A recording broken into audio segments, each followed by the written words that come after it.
Gospia, the land of gossip. Episode 5. Rumorville, the so-called capital of clarity, turned out to be a museum of whispers. Everything had a backstory, especially the things that didn't. Here, hearsay strutted in high heels, basking in the spotlight, and was met with applause. They said he left LaVille because he was exposed, a concierge at Goshites whispered behind cupped palms. No, I heard he's hiding from the spotlight, a guest speculated over morning brews. But didn't he sit next to that other guy on that tour flight? Someone asked. That's suspect.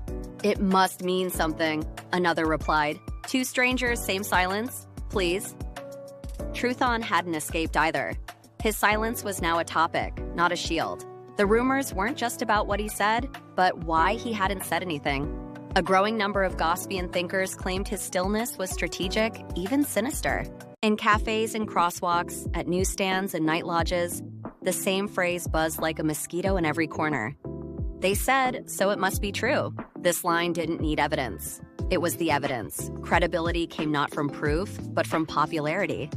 He doesn't deny anything, they whispered. He must be guilty then, they concluded.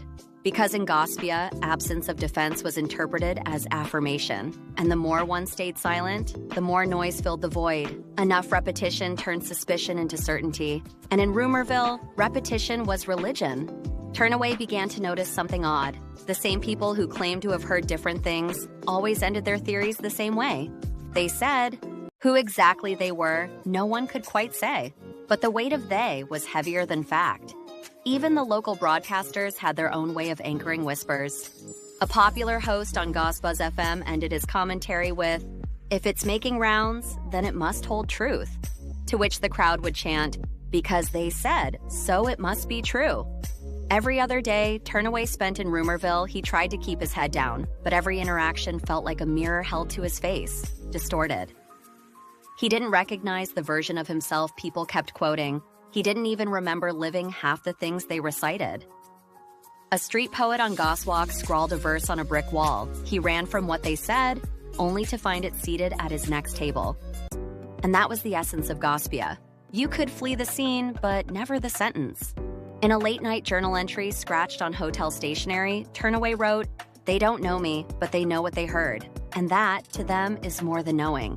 Here, rumors are roots. Even truth gets buried beneath them. Some nights he would pass Truthon in the lobby. Still no words between them, but their eyes shared something like understanding. Or was it mutual mourning? Because in this land, truth was not a defense. It was a threat, and that threat had already been sentenced. This is the end of episode 5 of Gospia, the land of gossip.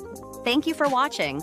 Be on the lookout for episode 6 and more amazing content on the way. Leave us a like, share, and follow Leader Streams on all socials. We love you.